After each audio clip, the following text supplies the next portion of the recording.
धनबाद के बागमारा क्षेत्र स्थित केसरगढ़ में अवैध खनन के दौरान 12 मजदूरों की मौत की आशंका ने हड़कंप मचा दिया है।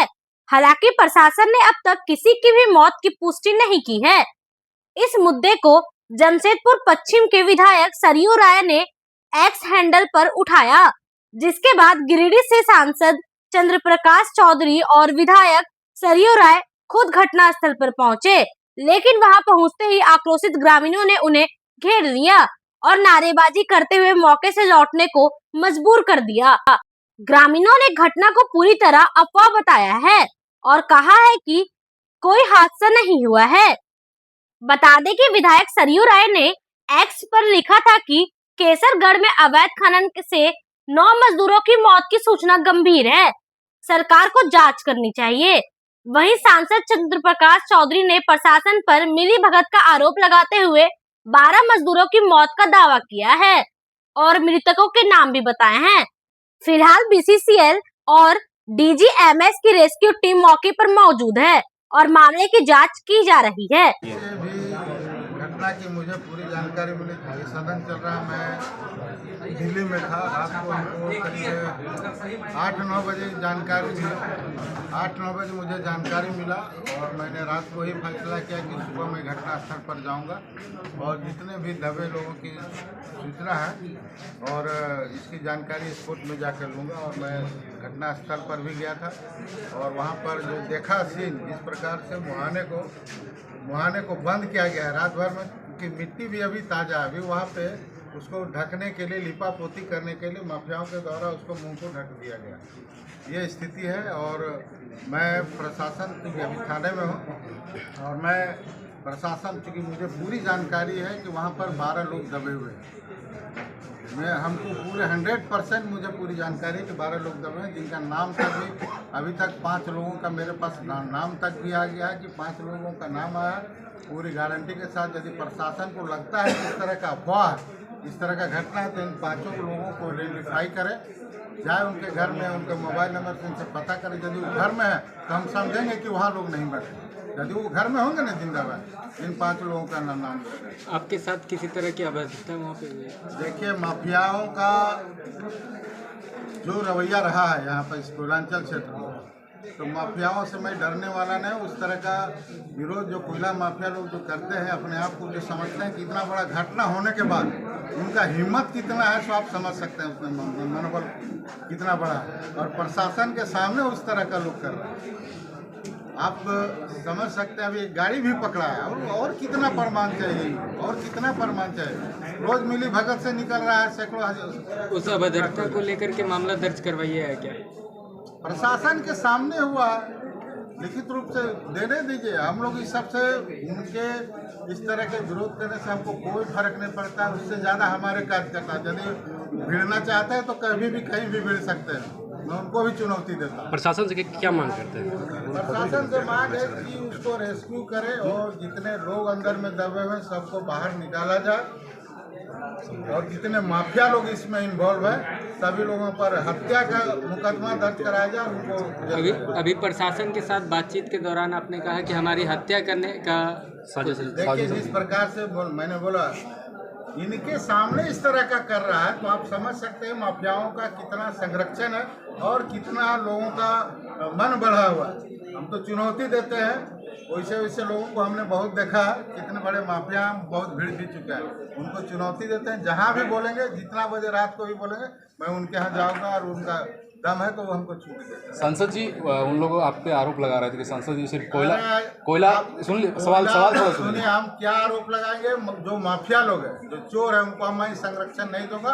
उनको जितना भी आरोप लगाना है, वो तो बोल रहे हैं कि हम वोट देके जिताए हैं। अरे छोड़िए, तो चोरी करने के लिए वोट देने के लिए बोले थे क्या कि कोयला चोरी करने का संरक्षण देंगे? ये मैं कभी नहीं।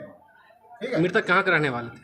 मृतक तो मैंने कहा गांडे के हैं। नाम मैंने नाम तक तो कहा, गांडे के 3 हैं जिनका नाम और जामताड़ा से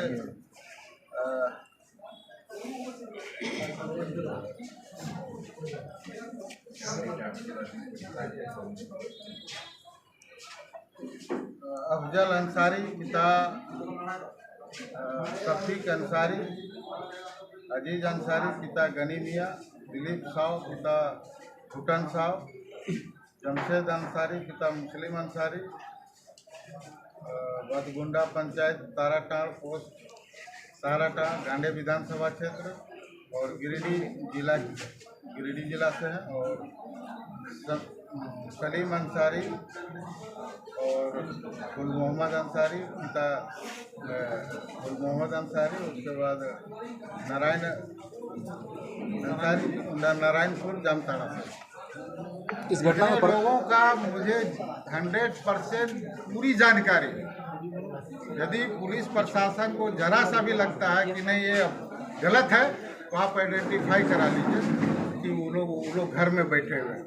और इसके अलावा भी जिनकी पूरी जानकारी अभी हमको नहीं मिला है, लेकिन दर्जनों लोग वहाँ पे अंदर में दबे हुए हैं।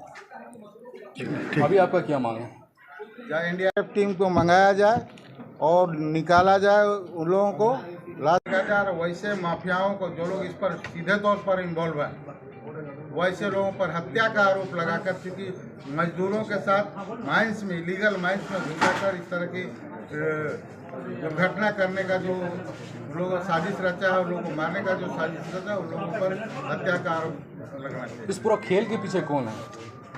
आप लोग सब जानते हैं कौन है। जब तक लाश निकलेगा साहब सभी लोगों को पता चलेगा। माफिया लोग को देखे ही सामने आप लोग। चलिए ठीक है। उन लोग का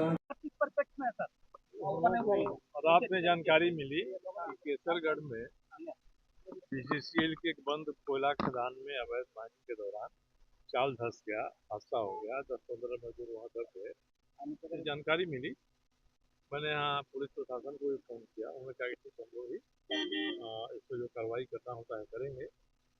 आज लोगों का कहना था कि एक बार आप यहाँ आ जाइए, आके देख लीजिए और तब आगे क्या किया जा सकता है इसमें तो विचार किया जाएगा। विधानसभा का शब्द हो रहा है, हम उठा सकते हैं विषय को।